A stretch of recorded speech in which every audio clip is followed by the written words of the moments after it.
SIR এবং কেন্দ্রীয় সরকারের বিরুদ্ধে প্রতিবাদে এবার নদিয়ার ফুলিয়ায় রাস্তায় নামল Trinamool Congress. SC OBC Santipur block B Trinamool কংগ্রেসের উদ্যোগে বৃহস্পতিবার এই প্রতিবাদী পদযাত্রার আয়োজন করা হয়। ফুলিয়া প্রফুল্লনগর থেকে পদযাত্রা শুরু হয়ে শেষ হয় ফুলিয়া রঙ্গমঞ্চে। পদযাত্রা শেষে সেখানে একটি পথসভা অনুষ্ঠিত হয়। এই কর্মসূচির নেতৃত্ব দেন এসসি ওবিসি ব্লক বি সভাপতি সুদীপ প্রামাণিক। সভায় উপস্থিত ছিলেন তৃণমূল কংগ্রেসের প্রাক্তন সাংসদ তাপস মণ্ডল, প্রাক্তন বিধায়ক নীলিমা নাগ, প্রাক্তন পঞ্চায়েত সমিতির সভাপতি তাপস ঘোষ ও তপন সরকার। এছাড়াও শান্তিপুর ব্লক বির 4টি অঞ্চলের তৃণমূল কংগ্রেসের বিপুল সংখ্যক নেতাকর্মী এই কর্মসূচিতে অংশগ্রহণ করেন। পদযাত্রায় উপস্থিত হয়ে বক্তব্য রাখতে গিয়ে নদিয়া দক্ষিণ সাংগঠনিক তৃণমূল কংগ্রেসের সাধারণ সম্পাদক তথা প্রাক্তন পঞ্চায়েত সমিতির সভাপতি তাপস ঘোষ অভিযোগ করেন, কেন্দ্রীয় সরকার নির্বাচন কমিশনের প্রভাব খাটিয়ে রাজ্য জুড়ে ভোটার তালিকা থেকে নাম বাদ দেওয়ার প্রক্রিয়া শুরু করেছে। এই গণতন্ত্র বিরোধী চক্রান্তের বিরুদ্ধে তৃণমূল কংগ্রেস রাস্তায় নেমেছে বলে তিনি জানান। এই প্রতিবাদী পদযাত্রায় 4000-এরও বেশি তৃণমূল কংগ্রেসের নেতাকর্মী অংশ নেন।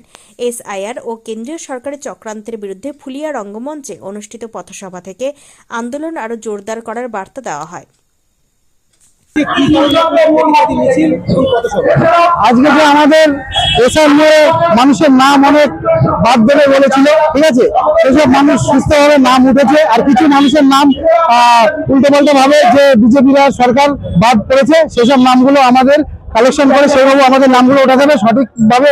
সেই যে আমাদের মাননীয় মুখ্যমন্ত্রী যে এসআইআর নিয়ে যে নাম আমাদের ব্লকে যে এসসি ওবিসি নিয়ে আমরা এই প্রতিবাদ মিছিলে বেরিয়েছি যে আমাদের নামগুলো সঠিকভাবে ছিল, কারোর বাদ না পড়ে। আজকে আমাদের সঙ্গে 4000 কর্মী সংগ্রহ দিয়েছে, আরো মানুষ দলে দলে আমাদের সাথে যোগ দিয়েছে। এখানে আমাদের যে রাজ্যের নেতৃত্ব তাপস মণ্ডল প্রাক্তন এমপি এবং তাপস ঘোষ রানাঘাট আমাদের 4বারের পঞ্চায়েত সমিতির সভাপতি এবং আমাদের হরিণঘাটের বিধায়ক নীলিমা দি এবং আমাদের 4বারের পঞ্চায়েত সমিতির 2বারের পঞ্চায়েত সমিতির সভাপতি তপন সরকার আছে এবং আমাদের আরো আমাদের কর্মীরা আছে। কর্মীরাই আমাদের সম্পদ। আমাদের দলের কর্মীরা দলে দলে অঢল হয়ে নেমেছে আমাদের এইসব প্রতিবাদ মিছিলে। আমাদের টোটালটা এটা নবলা অঞ্চলে থেকে এসেছে, আর টাউনশিপ আরবান্দি 1 আর আরবান্দি 2 থেকে এগুলো এসেছে আমাদের 4টা অঞ্চল। আজকে পথসভা থেকে আমাদের যে মাননীয় মুখ্যমন্ত্রী যেভাবে আমাদের কর্মীদের যে ভোট ব্যাংকিং যে বাঁচিয়েছে, আরও আমাদের বাঁচাতে হবে, কারণ নাম আমরা বাদ দেবো না।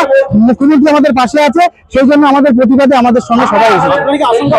বিধানসভা নির্বাচনের আগে যে এসআর প্রক্রিয়া চলছে, সেখানে আরো ভোটার সংখ্যা নাম বাদ যেতে পারে। এরপরে তো বিজেপিরা ওইভাবে যে শুরু করেছে যে অনেক রকম হেনস্থা করছে মানুষের সঙ্গে, যে হেনস্থায় যে আমাদের নাম আরো নাকি নোটিশ পাঠাবে, এইভাবে বাদ দেওয়ার চক্রান্ত চলছে। কিন্তু আমাদের মুখ্যমন্ত্রী মাননীয় মুখ্যমন্ত্রী যারা সঠিক ভোটার তাদের একটা নাম বাদ দেবে না, এটা আমাদের মুখ্যমন্ত্রীর নির্দেশ। এখন তো এই প্রতিবাদ চালিয়ে যাবেন আপনারা? আমরা এখন থেকে প্রতিবাদ চালিয়ে যাব যদি কারোর সঠিক নাম বাদ যায়। আপনার নাম এবং পদ? আমার নাম সুদীপ প্রামাণিক, আমি নবলা অঞ্চল প্রধান এবং এসসি ওবিসি সেলের 4টে অঞ্চলের সভাপতি।